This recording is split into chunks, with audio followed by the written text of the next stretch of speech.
Hi there, I'm Gian Gomeshi. This is Q, the podcast. Highlights from the July 4th edition of Q, the program. All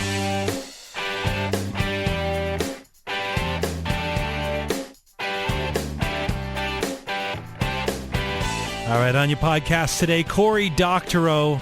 He's that whiz kid Canadian who edits Boing Boing, the Alpha blog. He joins me from Los Angeles to give his take on the beef between Universal Music and a certain supplier of online music and podcasts. May affect the way you shop. And Groucho Marx, Johnny Carson, and George Burns. I'll talk comic legends with another comedy great. Part 2 of my conversation with Winnipegger turned New Yorker David Steinberg. I love David Steinberg. Did I mention that? Love him.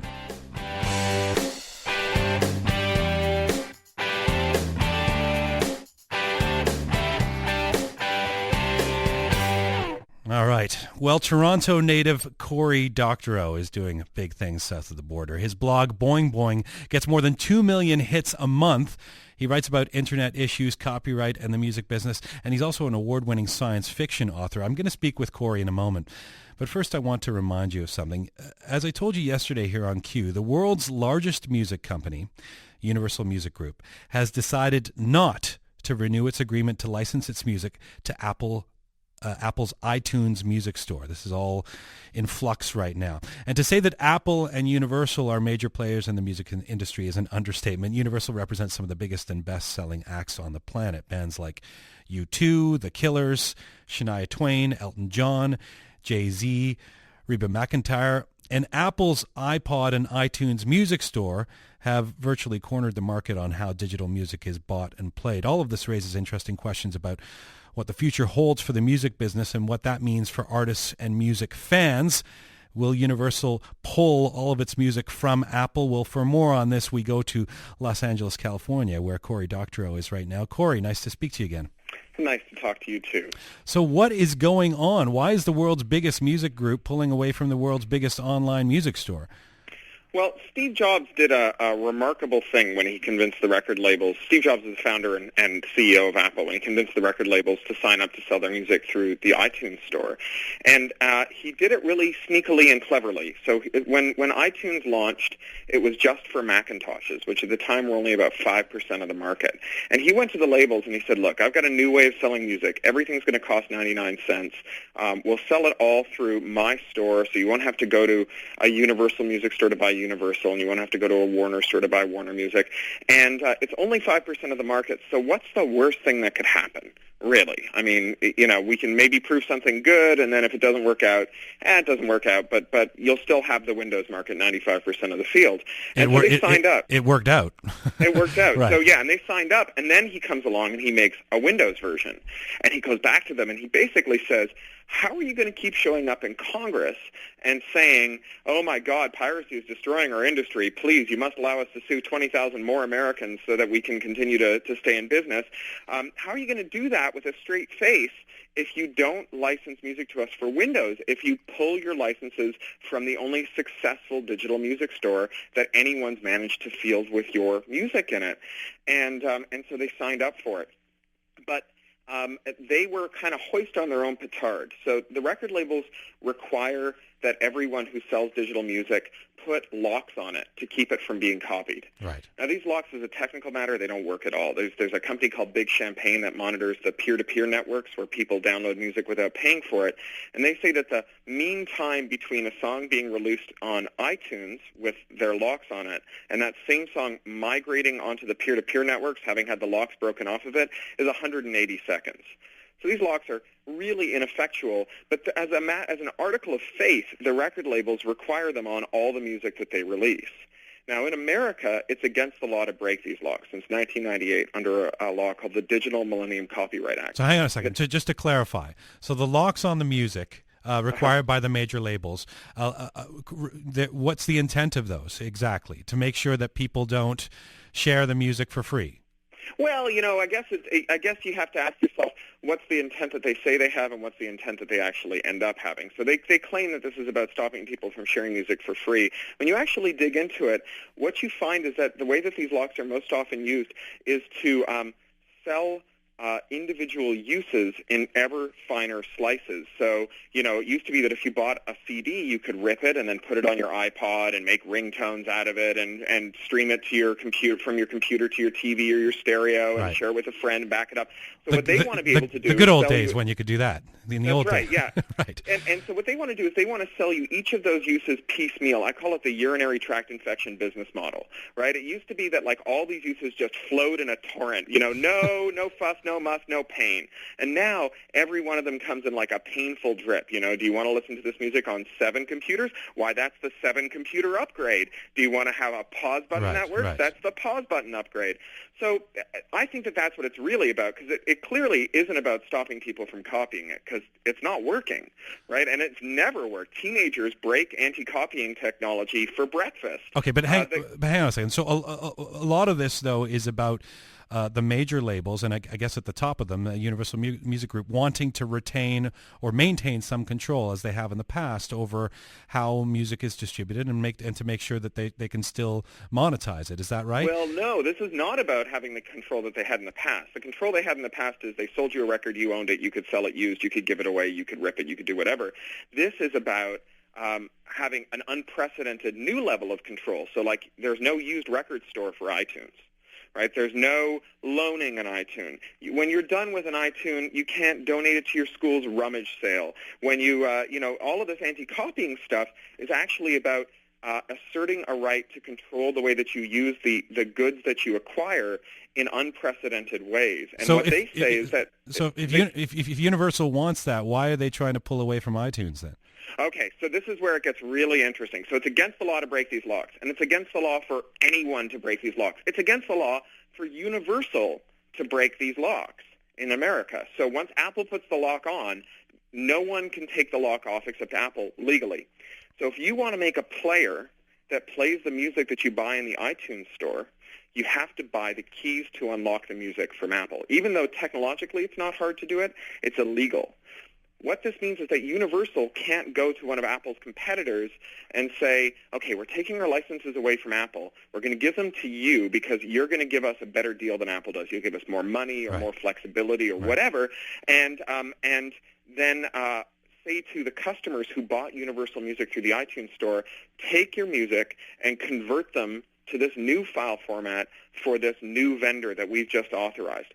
So they, in effect, become controlled by Apple. Apple becomes like a Walmart for music. So the only way that you can play music, that 80% of the music that's sold, 80% of the digital music that's sold, is by buying a player that Apple authorized, and Apple gets to set all the terms. So like Edgar Bronfman Jr., who now owns Warner's, he went to Cupertino, to Apple a couple of years ago, or last year, and he said, I want to change the pricing model for Warner Music. I want to charge like $1.50 for our front list titles and like 29 cents for our back list titles, whatever. He had some pricing scheme. I don't know if that was a good idea or a bad idea, but what I know is that Steve Jobs laughed him out of the room. Right? They basically said, no deal. Why should we even offer you a deal? What are you going to do? Walk away from us and tell the people who own 80% of the record or the music players in the world, the iPods, that they can't listen to your music anymore? So Universal, so in short, Universal Music Group is leveraging its power, its incredible roster of famous artists, etc., to try and break somewhat of a digital monopoly by iTunes. Yeah, so Universal, they're the biggest record label in the world. It's kind of like being, the world's most effective gutta-percha cable insulator in the world, or the world's best blacksmith at this point. But they are the world's biggest record label, so if anyone's got the muscle to flex, it's them. And what they want to do is reclaim their destiny. But this is never going to work, because all that they're going to end up doing is finding another vendor that will do to them exactly the same thing that Apple did to them. For so long as they put this anti-copying technology in their music, the vendor who creates the anti-copying technology becomes the master of Universal's destiny. Okay, There's a really easy answer. But I'll ask you about an answer in a moment. But I still don't understand how anyone benefits from this, either Universal or iTunes. I mean, wasn't iTunes craftily, as you said, created by Steve Jobs as a panacea, as an answer to those who were saying that kids are ripping music for free and the old school Napster way, and so we're going to create the conditions where money can be made and the record companies can have a piece of this. So why would Universal be going after what is arguably its only legitimate source at this point for making this revenue? Well, so what Apple gets out of this is they get to sell more iPods, because if you buy $1,000 worth of iTunes music, you can only play it on an iPod, so you've got to just keep buying iPods forever, or you have to go through these painful processes to get it off. What Universal gets out of breaking this is they get to become masters of their own destiny again. If you only have one retail channel for your technology or your products, then that retailer essentially becomes the owner of your business. They get to say the terms under which your stuff is sold. They tell you what you can and can't take. So think of how Walmart works with the film industry, where they tell them what kind of movies they can and can't sell in Walmart, what they have to cut if they want to sell movies in Walmart, the pricing structure for this. All of that stuff is determined by Walmart. Or think of how Microsoft works with its software vendors, where, back in the old days you had Delrina in Toronto who made a fax product. And that fax product was really popular, and 95% of the market for the operating systems was controlled by Microsoft, maybe even more back then. And one day, Microsoft put a free fax program in a new version of Windows, in Windows 95, and that was kind of it for Delrina, right? Because their whole destiny was controlled by one player. Right. But at the same time, I'm wondering if Universal can create another vendor fast enough that's going to be able to compete with iTunes. And I also wonder, what happens to the artists here? U2, Universal Artists, has been seemingly intricately linked with iTunes. They've been part of the iPod advertisements for a couple of years. How are they going to feel about all of a sudden the possibility of not being for sale on iTunes? So in some ways, it actually kind of doesn't matter, because artists get almost no money from iTunes sales. So the cut for an artist from a sale is 7%. So out of 99 cents, that's a little less than 7 cents. Yeah, but Cory, cut for artists has always been pretty low. No. Let me finish here. On record sales. But the cut for a license is 50%.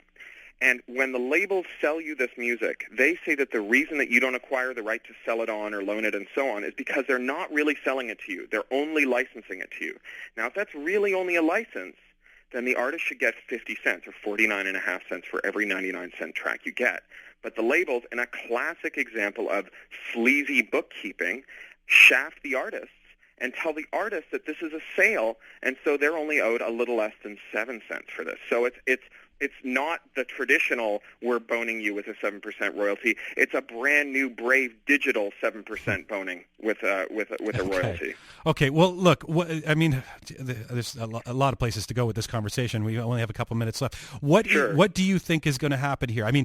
Honestly, when I heard about this story, it did come out of the New York Times, but I was incredulous. I could not believe that Universal would do this, because it just seems like there's too much at stake to lose. What do you think is going to happen? And then you can give us your prescription for what you think should happen. Go ahead. Well, so what I think is that eventually the shareholders are going to start freaking out. Wall Street hates the labels these days. They're shorting the labels left, right, and center. The stock prices are crumbling. And I think that eventually the shareholders are going to wake up and they're going to say these businesses are being run by old men who are hoping that they can outlast their industry, so that they'll retire shortly before the industry collapses. And these institutions are filled with young people who grew up with the Internet and grew up with Napster and would love to do something really flexible and interesting, and they just get shot down all the time.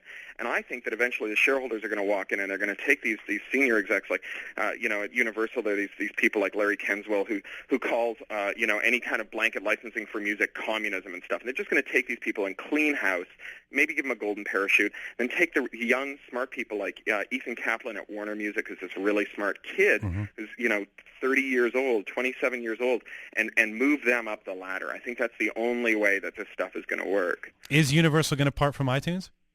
Oh, I think that this saber rattling will go on and on. I don't know if they will or not. I think if they do, it would probably precipitate some shareholder action. And it would precipitate a big change in the way many of us are consuming and buying our music. Well, how many of us are buying our music? And keep in mind that 99.999% of the music consumption on the Internet doesn't involve buying music at all, right? That's the great irony of all of this stuff is this anti-copying technology can't sell music. You're sitting there with your mouse in your hand and you're like, well, should I steal the song or should I buy the song? Well, I know if I buy the song, I'll be able to do less with it. That's the deciding factor. I'll give them 99 cents instead of ripping it off. There's no one who woke up this morning wishing for a way to do less with her music. Cory, it's good talking to you. There's so much more to talk about. I hope we can follow this up in the coming days as we hear what happens between Universal and iTunes. Thanks for coming on the show. Hey, my pleasure. That's Cory Doctorow in Los Angeles, and he has a lot to say on this subject, and he's got a very popular blog. If you've not seen it, boingboing.net. That's where you can check out Cory's blog, boingboing.net. And you can also download his writing for free. He does what he says. He speaks it, and yet he does it. You can download his books for free at craphound.com. That's www.craphound.com.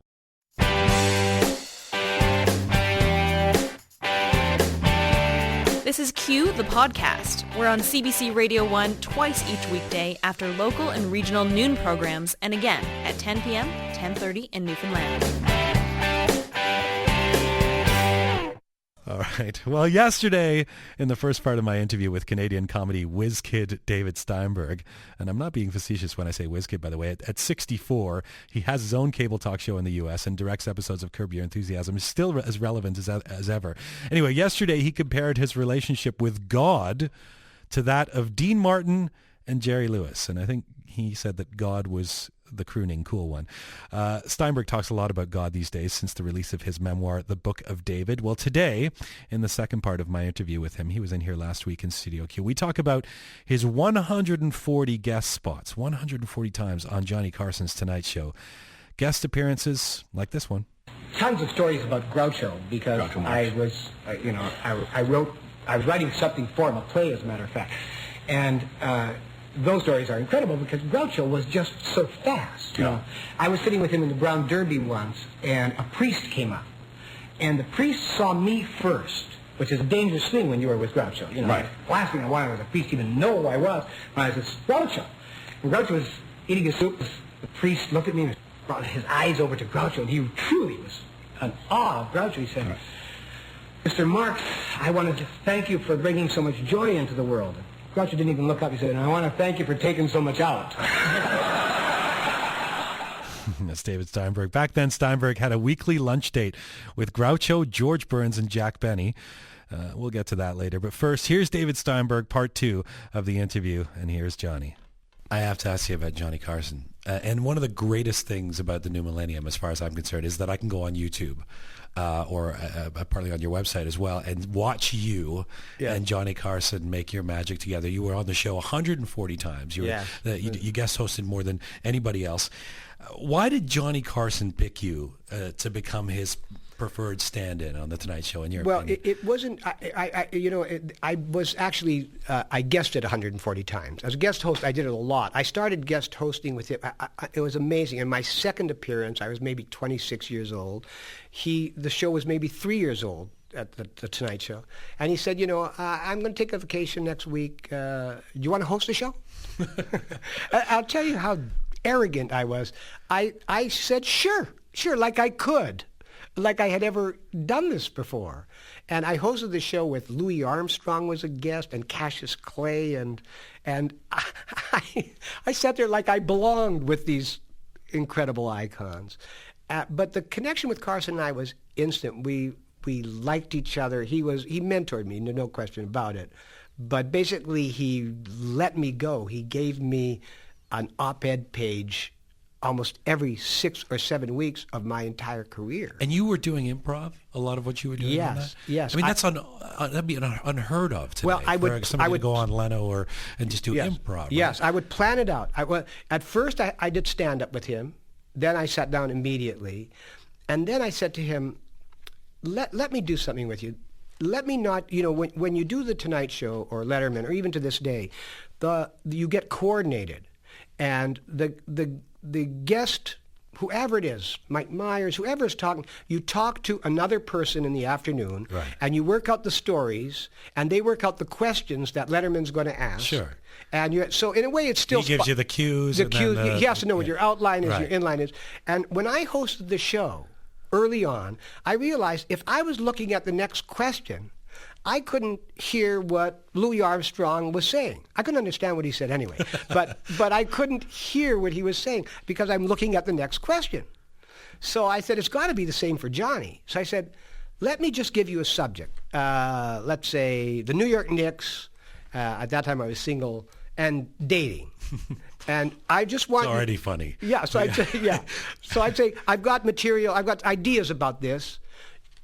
Ask me any question you want. Interrupt wherever you want. You can close it out wherever you want. I will still either get my story out or not and all that. And Johnny just said, that's not going to work because this is how he did the show. He said, it's too scary. It's too dangerous. For some reason, he said, okay, I'll do it once. And we did it that one time. And as I expected, I would open up the subject. I don't even remember what I was even talking about. But in any area that I went to, even if I had thought about it ahead of time, he had a better line. He was funnier in my section. He could move it forward and all of that. And it seems like a little thing, but it's the reason that I was on so much. Why don't people do that more now? I mean, why don't people learn from that lesson? And why does it feel like it's all more manufactured now? Well, because when your guest is Paris Hilton, you have to know what she's going to say. You're talking about comedians, and you're talking about people who think and could work themselves. But mostly on those shows, you get one guest who could do that, and a lot of guests who can't. Right. So you always need a fail-safe position to go to with a guest in case everything falls apart. And, I guess with Carson, I must tell you this about Carson. Bob Newhart and I were his go-to guys when someone wouldn't show up in the last minute. And you might think we were the go-to guys because we were so brilliant. It was because he loved it when we bombed. When we didn't do well, he just couldn't. He was tickled at it. He enjoyed it as much as when we were doing well. Right. And he would talk about it endlessly. I got on once, and I told a story that happened that day because I was just improvising. It was about being caught in an elevator. And it went on and on. It didn't get a laugh, and it died. And Johnny sort of laughed with me. We went to commercial. And I'm not exaggerating. 10 years later, we had a lunch, and I started to tell him a story about something. And he said, this isn't going to be another elevator story, is it? And I said, you remembered that elevator story for 10 years? And Newhart, when I told him the story, said he did. He remembered things of mine forever when it didn't work. So, what do you miss most about Carson? I miss everything about Carson. He had style. He listened so well. If you were dying, really, he could save you in a moment. If he liked you, on the show that I do, Gian, the sit-down comedy, so, they're the biggest comedians in the country. I got Seinfeld and Mike Myers and Gary Shandling. And I asked them what was their best moment, their most emotional thing to a person. It was when Carson laughed and said, sort of acknowledged that they were comedians. And Gary Shandling said, it was more emotional to me than winning an Emmy, than anything on the Larry Sanders Show. I never forgot it. I can remember every moment of doing the stand-up. I remember him laughing and calling me over. And in truth, the next day after you did that with Carson, the next day you had a career.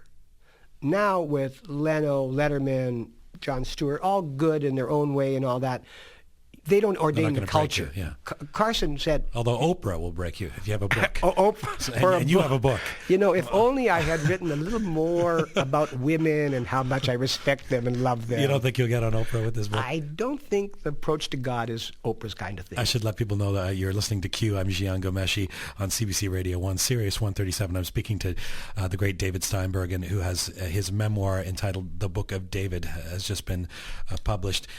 I have to ask you about these. For 2 years, you had a weekly lunch date at the Hillcrest Country Club. Let me get this straight. With Groucho Marx, George Burns, and Jack Benny. Yes. Now, you're the young punk of the bunch. So, yeah, 28 years old. So how did you get invited, and what on earth would you talk about with these guys? I was writing play for on the Marx Brothers called Minnie's Boys, and so I was there by auspices of Groucho, and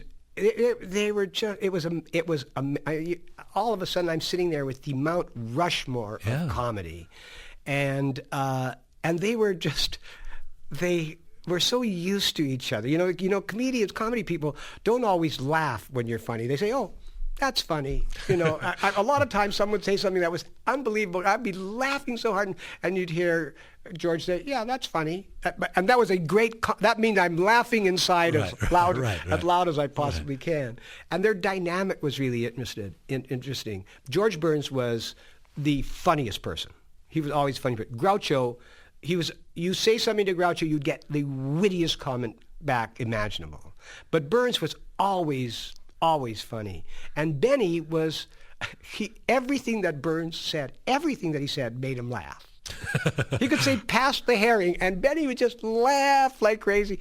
And at one point, I remember George Burns put Jack Benny down, and he said some put down of Jack Benny, and Jack was stunned and looked at him for a second, and he said, "You know, George, if I had my writers with me now, you would hear a put down the likes of which you've never heard." I thought, it's just living history for me. It was, you know what, I must say, even as self-involved as I was when I was younger, I never took those moments for granted. I never, ever wasn't aware that I was with Groucho and Jack Benny, and how did I get there, and how miraculous that was, and how pleasurable it was. You talk about yourself being self-involved. Yes. How did you become less self-involved?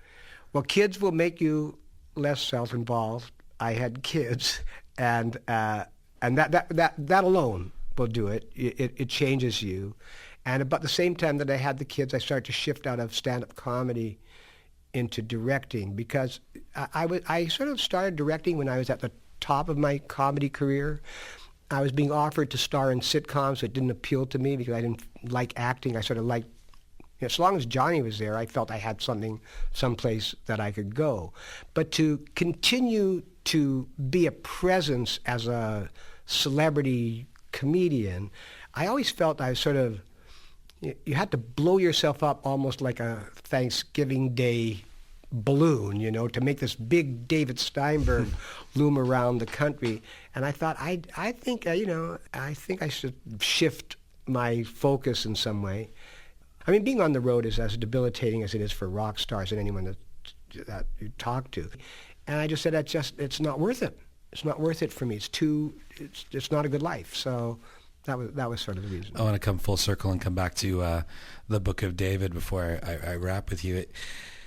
You know, this is a question you've been asked for most of your life, but now that you've written a memoir that involves God again directly, yes. Or is it God that's involved, God's self? But yeah. Is mocking religion for you a reflection of faith in God or an abhorrence of it? No, it's not an abhorrence of it at all. It's a connection I always felt I had with some version of God in my own way.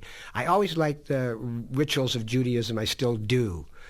Do I like the extremes of religion? No, all of them are terrifying to me. But Judaism's extreme, Christianity's extreme, Islamic extreme, those are the things that are scary. And when you're sort of playing with religion, you're sort of tempting people to see those extremes in some way. But I think that it'd be hard to read the book and not feel some, But you were right. I spoiled this whole party, and I don't belong here, I guess. I'm not the right kind of people for this. That's what I realized, too. Why? I don't belong here myself. Dean Martin liked Lewis. Lewis liked Dean Martin. They were bound together. I think that's what the book shows you a little bit. David Steinberg is out with his memoir. It's called The Book of David, and it's published by Simon & Schuster, or you can find it at davidsteinberg.tv. There's more Q tomorrow. Author Richard Poplik grew up inside the wall of apartheid in white South Africa, growing up on a steady diet of 80s pop culture. Earlier this year, he released his memoir, Yeah, No Man, a look at life in the dying apartheid regime. Well, his keen eye for pop culture in the global arena has given him a new mission, a mission to scout out the influence of North American culture in the Muslim world. He's traveling across Asia, We'll catch up with him tomorrow in Jakarta, Indonesia. And a decade after they blew our minds with the fabulous Being There album, Wilco are still on the road, still making great records. Jeff Tweedy will be my guest. If you want to contact us about anything, q@cbc.ca. I'm Jian Ghomeshi. Talk to you soon. Thanks for listening.